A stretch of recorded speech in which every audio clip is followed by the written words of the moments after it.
네, 오늘 읽은 말씀은 잘 아시는 말씀입니다. 한 여인이 간음하다가 현장에서 잡혀왔습니다. 사람들이 그녀를 둘러싸고 있습니다.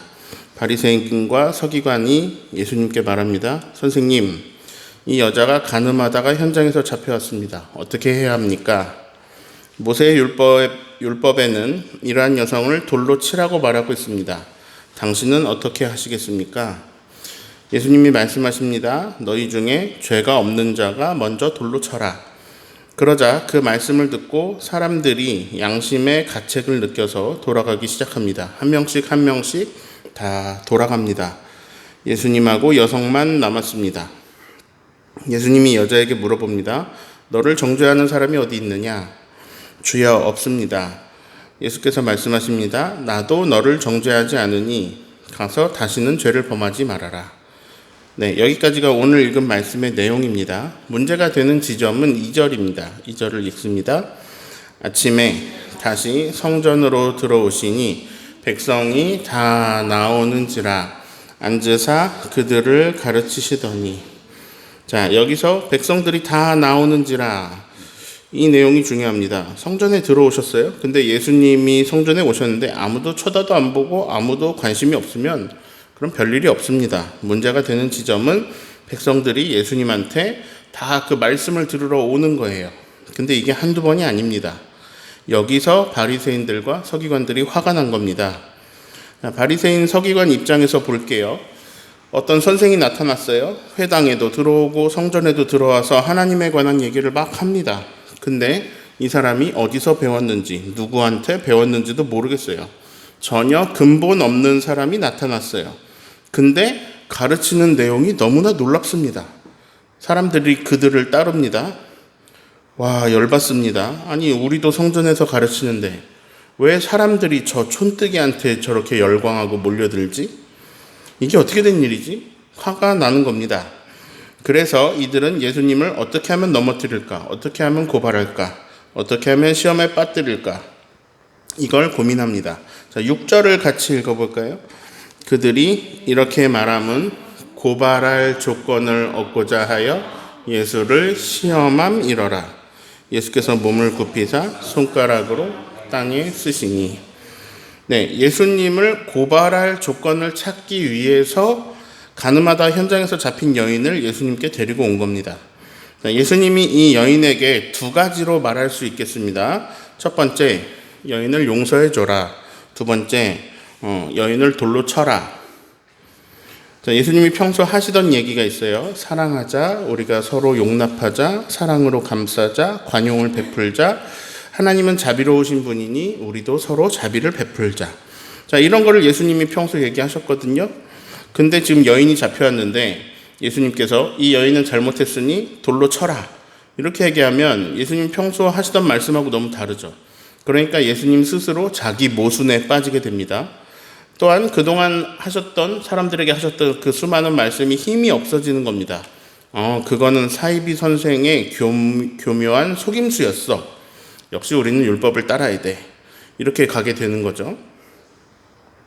게다가 당시 사형 집행 권한은 로마에게 있었습니다. 나중에 바리새인과 대제사장이 예수님을 잡아서 바로 죽이지 않고 빌라도에게 넘겨서 죽였잖아요. 그거는 왜 그랬냐면 로마의 지배 아래에 있었기 때문입니다. 로마 법으로 정당하게 죽이고자 한 거죠. 그러니까 지금 여기서 예수님이 돌로 치라 하라고 하면 세 가지의 문제가 생기는 겁니다. 첫 번째는 예수님의 자기 모순입니다. 여태까지 말씀하셨던 사랑과 은혜와 자비와 용서, 이런 거랑 반대되는 지시가 되는 거죠. 두 번째는 로마의 법을 따르지 않은 행동이 됩니다. 로마 법정에 재판도 없이 사람을 처형하는 것은 로마를 무시하는 일이 됩니다. 예수님이 그 지시를 내렸다면 로마에 끌려가서 재판받을 수 있습니다. 자, 세 번째는요, 율법의 여러 해석의 문제에 걸리게 됩니다. 자, 10계명의 6계명이 살인하지 말라입니다. 7계명 간음하지 말라도 율법이지만 살인하지 말라도 율법입니다. 이 두 개가 지금 겹치게 되는 거죠. 신명기 22장 22절 같이 읽어볼까요?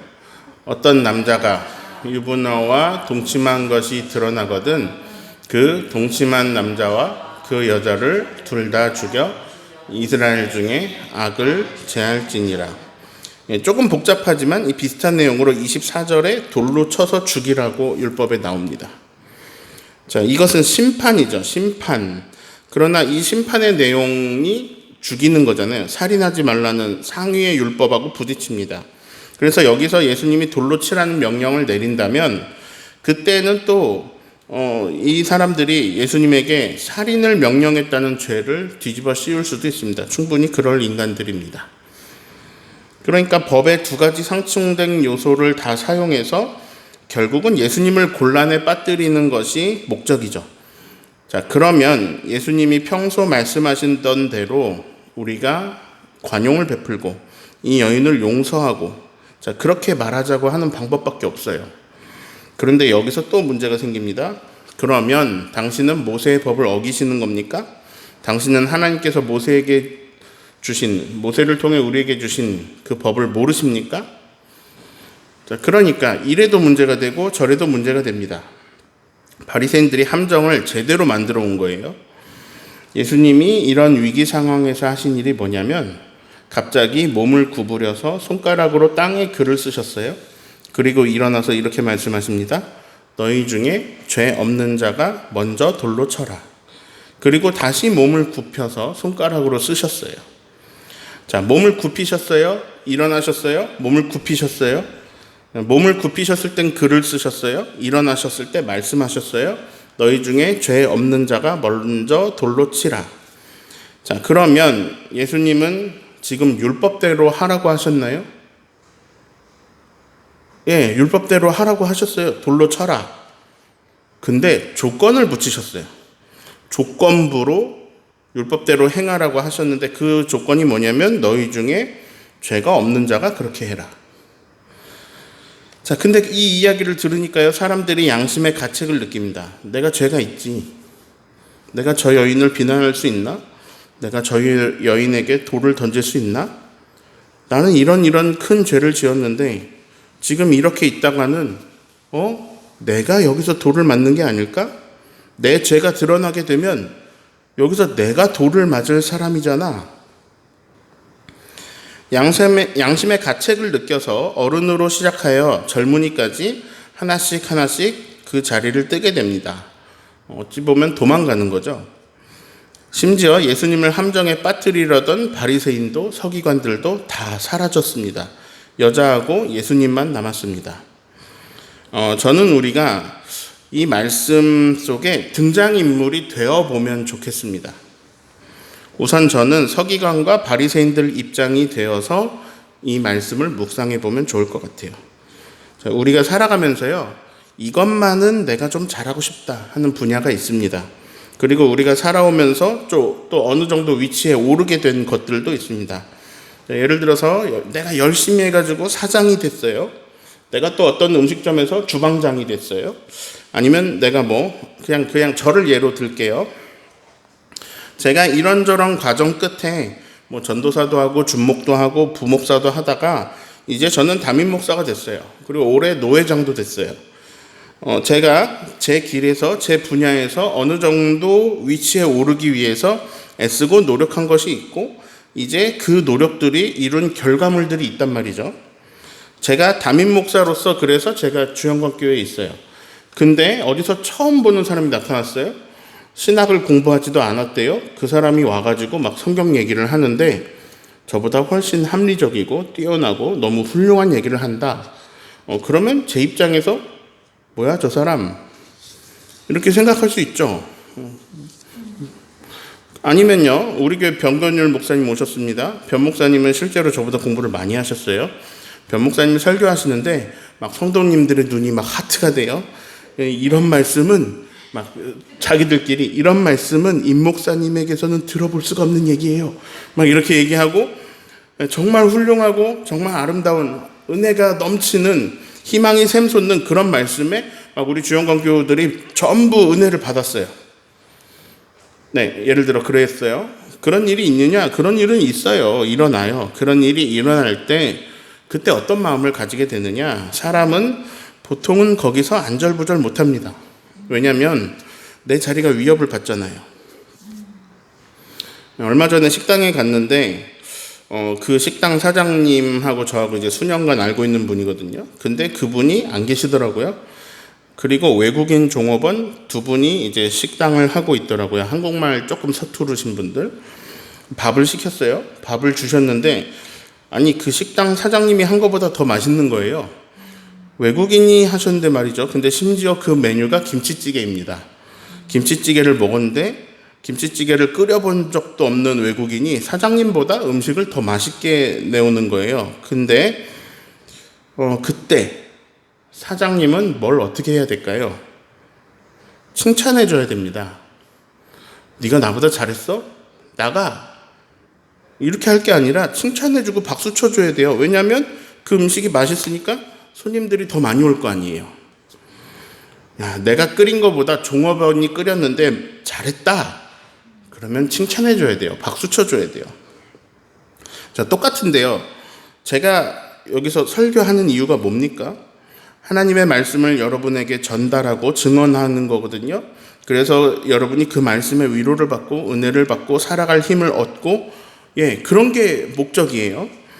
담임 목사가 높임 받으려는 게 목적이 아니잖아요. 근데 부목사님이 오셔서 담임 목사님보다 훨씬 더 설교를 잘했다. 전도사님이 오셔서 훨씬 더 설교를 잘했다. 훨씬 더 은혜를 많이 끼쳤다. 성도들 사이에 막 소문이 좋다. 막 칭찬이 마르질 않는다. 그러면 담임 목사는 어떤 입장을 가져야 될까요? 신나야 됩니다. 막 신나야 돼요. 우리 성도님들이 이렇게 맛있는 말씀을 먹었어. 이렇게 영양가 있는 말씀을 먹었어. 우리 성도님들이 이걸로 아주 영적 건강이 아주 좋아지겠어. 이렇게 돼야 되거든요. 부목사님한테 고맙다고 과일이라도 선물해야 되거든요. 근데 사람들이 그러기가 쉽지 않습니다. 그 부목사님은 어느새 교회에서 안 보이거나 아니면은 설교 횟수가 막 줄어들거나 이럴 수도 있어요. 그러면 그 다음엔 어떤 부목사님이 와야 되냐? 설교 못하는 목사님이 와야 되고 은혜를 많이 끼치면 안 되는 분이 오셔야 되는 분위기가 되는 거죠. 이게 뭐예요? 교회가 망하는 길이죠. 그런 방향은 성도님들을 점점 영적으로 고갈시키는 방향이죠. 지금 바리새인과 서기관들이 그러고 있는 겁니다. 어디서 듣도 보도 못한 촌뜨기가 자꾸 성전에 나타나요. 근데 그 사람이 말을 하는데 내용이 자기가 들어도 너무 놀라워요. 사람들이 막 몰려들어요. 그러니까 이제는 겉으로는 이 사람들이 선생님 이렇게 부르고는 있습니다. 주변 사람들을 의식하는 거죠. 그러나 행동은 이 선생님을 어떻게든 고발하려고, 어떻게든 무너뜨려서 자기들의 입지를 확고히 굳히려고 하고 예수님을 피해를 주려고 하고 있습니다. 자, 이런 행동들이 바리새인들에게만 나타나는 걸까요? 아니에요. 살아가면서 우리가 다 하고 있는 거예요. 여러분은 어떻습니까? 갑자기 여러분이 있는 곳에 캐릭터가 겹치는 사람이 나타날 수도 있습니다. 근데 그 사람이 여러분보다 뭔가 더 잘하고 더 큰 유익을 끼치고 그런 사람일 수도 있어요. 그럴 때 어떤 마음을 가지게 됩니까? 박수 칠 수 있어야 돼요. 예를 들어 내가 운동선수다. 내가 어떤 레전드 운동선수예요. 내가 한국 신기록을 세웠어요. 근데 이번 대회에서 후배가 그 한국 신기록을 깨려고 한대요. 그럼 솔직한 마음으로 내 한국 신기록이 안 깨지기를 바라죠. 그러나 그런 훌륭한 후배가 나와서 한국 신기록을 깨주는 게 그게 더 좋은 겁니다. 응원해야 돼요. 우리 대한민국에 뛰어난 사람이 있다는 거 복인 거죠. 그거 박수 쳐줄 수 있어야 돼요. 그게 진짜 멋있는 사람이에요. 모세가 훌륭한 이유가 그거예요. 모세가 여호수아를 끌어내리려고 여호수아가 다음 지도자가 될 수 없도록 그의 앞길을 막고 그를 비난하고 그렇게 한 게 아니라 모세가 훌륭한 이유는요. 모세는 느보산에 가서 죽었어요. 가나안에 따라 들어가질 않았어요. 가나안 가가지고 감나라 배나라 이거 안 했어요. 여호수아가 잘 이끌 수 있도록 하나님께 다 맡기고 모세는 하나님 권고에 따라서 느보산에 가서 죽어버렸어요. 그게 모세가 훌륭한 겁니다. 그래서 오늘 말씀을 듣는 우리 성도님들은 이렇게 했으면 좋겠습니다. 누가 나보다 뭔가를 잘할 때 박수 쳐줄 수 있기를 바랍니다. 여러분 그게 진짜 큰 은혜예요. 그리고 그게 큰 사람이에요. 그게 멋있는 사람이에요. 누가 나보다 잘할 때 박수 칠 수 있는 하나님 저에게 그런 여유 주세요. 제가 그렇게 큰 그릇이 되게 해주세요. 그렇게 기도하시기를 바랍니다. 네. 자, 바리새인도 서기관도 자기 역할 잘 하면서 예수님 가르쳐 주실 때 또 그 사모하는 마음으로 듣는 그런 겸손함이 있었다면 그들은 이렇게 나쁜 이름으로 영원히 성경책에 남지 않았을 겁니다. 근데 그들은 결국 예수님이 뛰어나니까 예수님이 잡아서 죽이는 역할을 결국 하고야 맙니다. 자, 바리새인들 입장에서 이 말씀을 보았다면 이제는 군중들, 백성들 입장에서 말씀을 보실까요? 백성들 입장에서는 여태까지는 예수님 기다렸어요. 성전에 와서 예수님 말씀을 들었어요. 일부러 찾아왔어요. 예수님 말씀 들으려고. 근데 백성들이 지금 뭘 하고 있냐면 돌을 들고 있어요. 왜? 모세 율법에 의하면 이 현장에서 잡힌 여인은 돌로 쳐서 죽여야 되니까. 근데 어느새 이들은 그 여인을 둘러싸고 있습니다. 그 가운데 여인을 데리고 왔다 그랬거든요. 자, 예수님한테 배우고 있었지만 그들은 평생 율법을 받아들이고 믿고 있었기 때문에 바리새인과 서기관들의 말이 옳다고 여겨졌습니다. 맞아, 저 여인은 돌로 쳐 죽여서 이 땅에서 악을 없애야 돼. 저건 죄악이야. 저 죄악을 여기서 끊어버려야 돼. 돌을 들고 있는데요. 예수님이 글을 쓰시고 말을 하니까 갑자기 생각이 바뀝니다. 내가 들고 있는 이 돌이 이게 이제 남을 정죄하는, 남을 심판하는 도구였거든요. 근데 갑자기 이 돌이 무서워집니다. 왜냐하면 나를 심판하는 도구가 될 수 있거든요. 자, 누구 한 명이 먼저 던졌으면 다 던졌을 겁니다. 근데 제일 처음으로 던질 수 있는 그 사람이 없었어요. 너희 중에 죄 없는 사람이 먼저 돌로 치라. 아무도 돌을 던지지 못했습니다. 왜냐하면 이 여성만큼 자기들도 큰 죄악들이 있기 때문입니다. 율법에 빗대어 보니까 자기들도 전부 죽을 죄예요. 아, 나도 이것 때문에 죽겠구나. 나도 이것 때문에 죽겠구나. 저 여자 다음은 나구나. 내가 더 먼저 죽을 수도 있어. 자, 예수님이 2번이나 땅에 뭘 쓰셨거든요. 근데 무슨 글을 쓰셨는지 알 수가 없습니다. 이거는 예수님만 알아요. 그때 있던 사람들만 알아요. 근데 목사님들 사이에 우스갯소리로 이런 얘기를 하기도 합니다. 예수님이 거기 모인 사람들의 죄를 쓰셨다. 예, 이름은 안 썼더라도 어디에서 누구 살인, 어느 집에서 물건 훔침, 뭐 이런 거.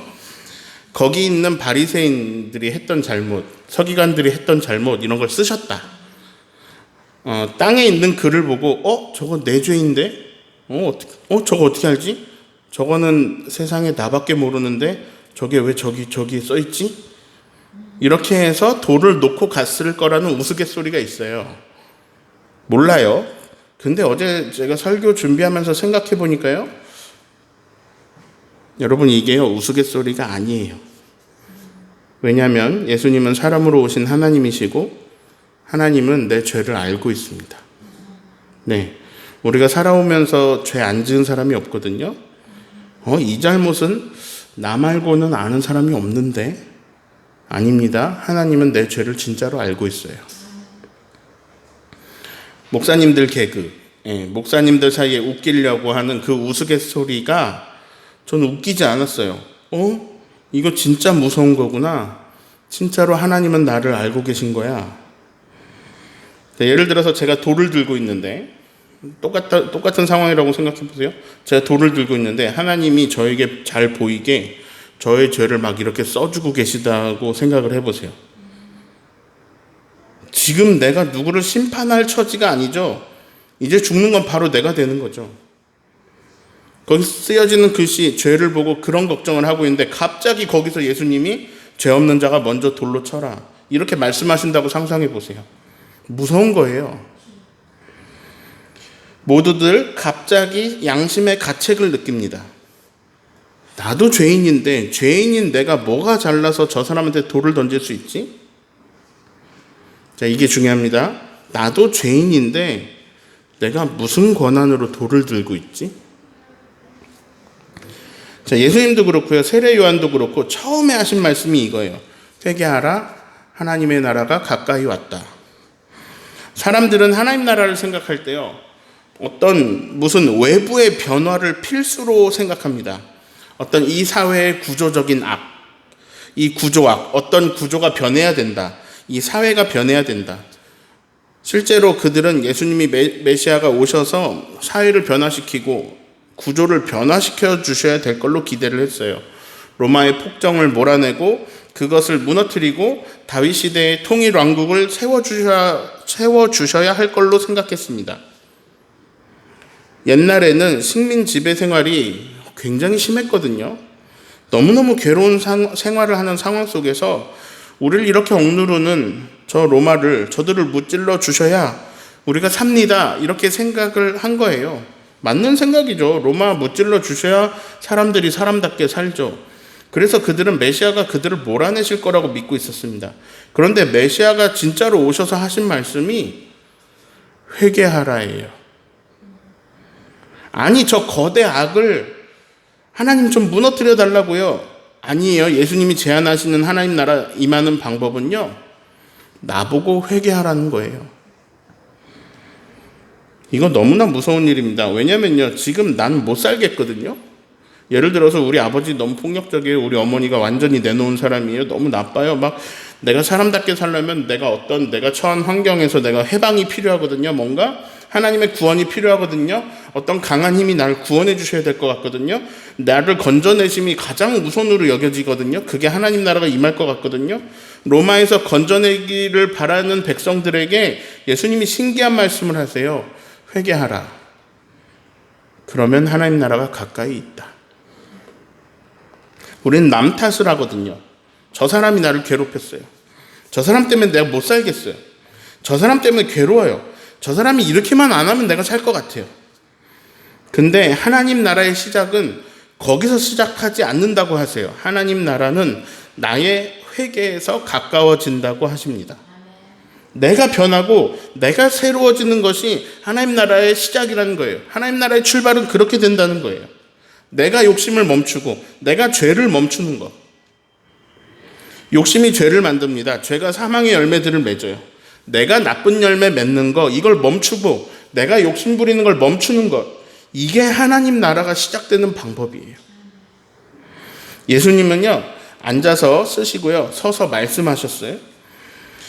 그 예수님의 말씀과 그 행동에 거기 있는 사람들이 뭘 했냐면 회개를 시작한 거예요. 거기서 돌을 들고 있던 사람들이 모두 회개할 때 그때 진짜로 신비한 일이 일어났습니다.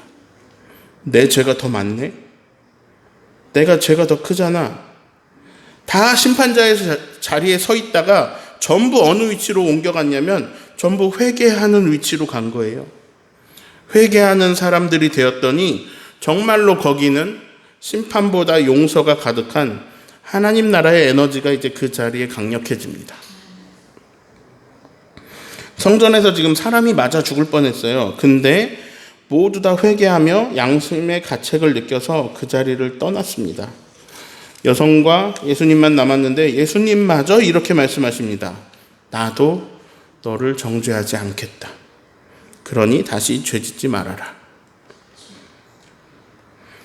자, 마지막으로 이번엔 여성 입장에서 좀 생각을 해보려고 합니다. 자, 이 말씀을 읽을 때요, 자기가 이 말씀 속에 여인인 사람은 없어요. 내가 여기 이 말씀 속에 여인이지 하고 읽는 사람은 없어요. 또 여기서 자기가 바리새인이지 하고 읽는 사람도 없어요. 사람들은 자기는 잘못이 없어요. 신기해요. 어디를 가도, 교회를 가도 어디를 가도 상처를 준 사람은 없어요. 상처를 받은 사람만 있어요. 자기는 상처 준 사람이 아니에요. 나는 상처 받은 사람이에요. 우리는 관점이 늘 그래요. 그런데 잘못하죠. 그리고 잘못하다 딱 걸릴 때도 있습니다. 자, 여인 입장에서 볼 때는요, 이 여인은요, 변명할 여지가 없어요. 왜냐하면 현장에서 잡혀왔어요. 간음하지 말라, 이거 알고 있어요. 근데 막 마음이 불타올랐어요. 아마도 다른 아내의 남편이었겠죠. 다른 아내의 남편과 지금 현장에서 간음하다 잡힌 거예요. 이거 뭘 해명할 것도 없어요, 이거는. 자, 이 여인도 율법을 알고 있기 때문에 이것은 맞아 죽을 죄라는 걸 알고 있습니다.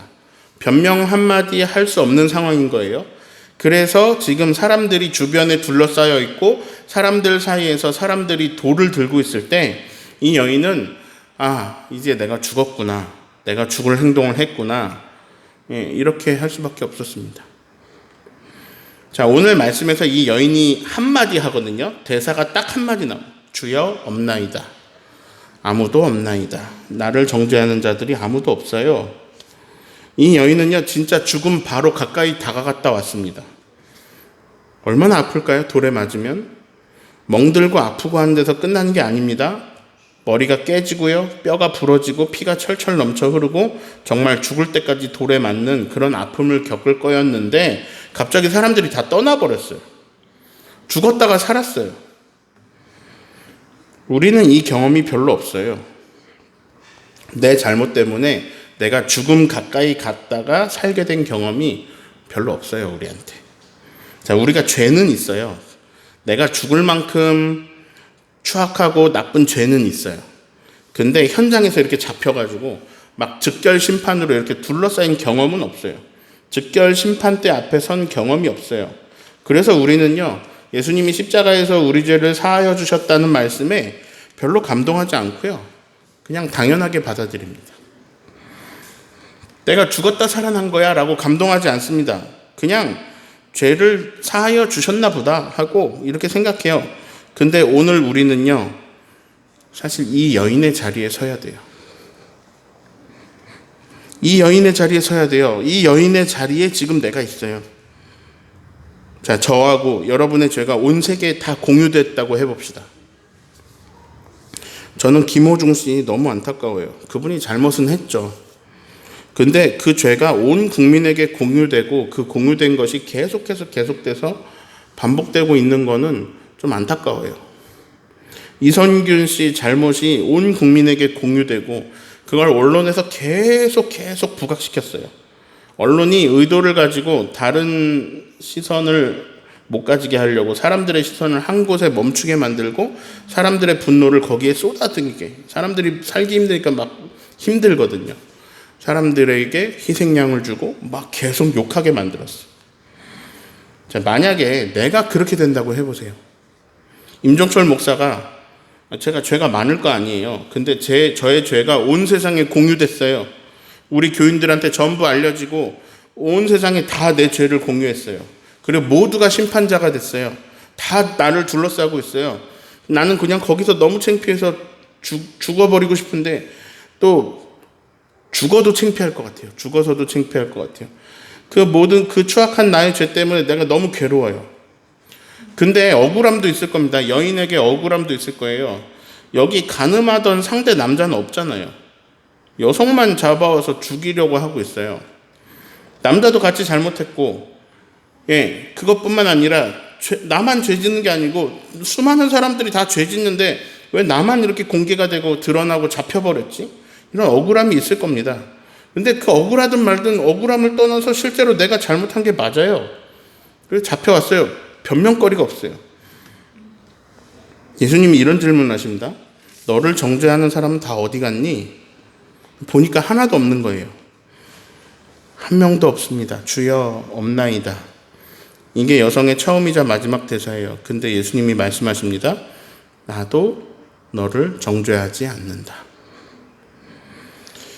예수님은 지금 분명히 죄 지은 사람 앞에 있거든요. 명백하게 죄인이거든요. 근데 이렇게 말씀하세요. 내가 너를 정죄하지 않는다. 이 간음이라는 것은 두 가정을 파탄시키는 정말 없어져야 할 일입니다. 그런데 예수님이 정죄하지 않으시겠대요. 다시는 죄를 짓지 말아라. 저는 이 여인의 입장에서 말씀을 묵상할 때 가장 큰 은혜를 받았습니다. 왜냐하면 제가 많아요. 명백한 죄가 많아요. 제가 한 행동 때문에 제가 괴로워서 내가 이거밖에 안 되는 사람이구나 괴로울 때가 있습니다. 근데 만약에 오늘 저에게 예수님이 나타나셔서 내가 그렇게 잘못한 사람인데 예수님이 나는 너를 정죄하지 않을 거야 라고 이렇게 말씀하신다면 저는 너무 감격해서 울 것 같아요. 이 은혜를 잊을 수가 없을 것 같습니다. 그런데 이런 생각을 해봅니다. 예수님은 정말 그러실 거예요. 그때나 지금이나 그분은 동일하시니까요. 저에게 말씀하실 거예요. 나도 정죄하지 않겠다. 다시는 그런 죄를 범하지 말아라. 오늘 말씀을 바리새인들 입장에서, 백성들의 입장에서, 여인의 입장에서 보았습니다. 바리새인 입장에서 나보다 뛰어난 사람이 나타났을 때 우리는 그 사람의 뛰어남을 박수 쳐주고 그 사람이 뛰어난 것의 덕을 보면서 그렇게 살면 좋겠어요. 넉넉한 큰 그릇 되시기를 바랍니다. 자, 백성들 입장에서 생각해 봤어요. 눈은 남을 봐요. 눈은 밖을 봐요. 내 눈은 여인을 봐요. 근데 예수님은 우리에게 이렇게 말씀하세요. 회개해라. 너를 봐라. 네가 죄가 없으면 돌로 쳐라. 우리가 자신을 볼 수 있었으면 좋겠습니다. 여인 입장에서 봅시다. 우리는 정말 말할 수 없이 큰 잘못들이 있어요. 진짜 알려지면 창피할 일들이 우리의 삶에 있습니다. 그런데 예수님이 이런 말씀을 하십니다. 나도 너를 정죄하지 않겠다. 그러니 그 잘못을 반복하지 말아라.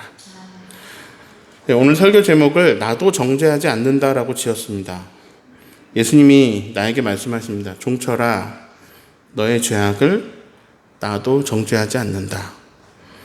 근데 이 제목이 이런 의미로도 읽어집니다. 종철아, 나도 정죄하지 않는다. 근데 왜 네가 정죄하니? 죄 없는 자가 돌로 쳐라. 예수님이 말씀하셨어요. 그럼 이 말씀이 이루어지려면 예수님 죄가 없거든요. 예수님이 돌로 치시고 심판으로 마무리 지셔야 정의가 이루어지는 것 같아요. 근데 예수님은 돌을 들지 않으셨습니다. 오히려 이런 말씀을 건네십니다. 나는 너를 정죄하지 않겠다. 예수님은 결국 우리를 정죄하기보다는 우리의 죄를 덮으시려고 자신이 십자가 지시는 것을 선택하십니다. 우리는 하늘의 용서를 받은 사람들입니다. 1만 달란트 탕감받은 자로서 100데나리온 빚진 것을 정죄하는 사람 되지 않으시기를 예수님의 이름으로 축원합니다.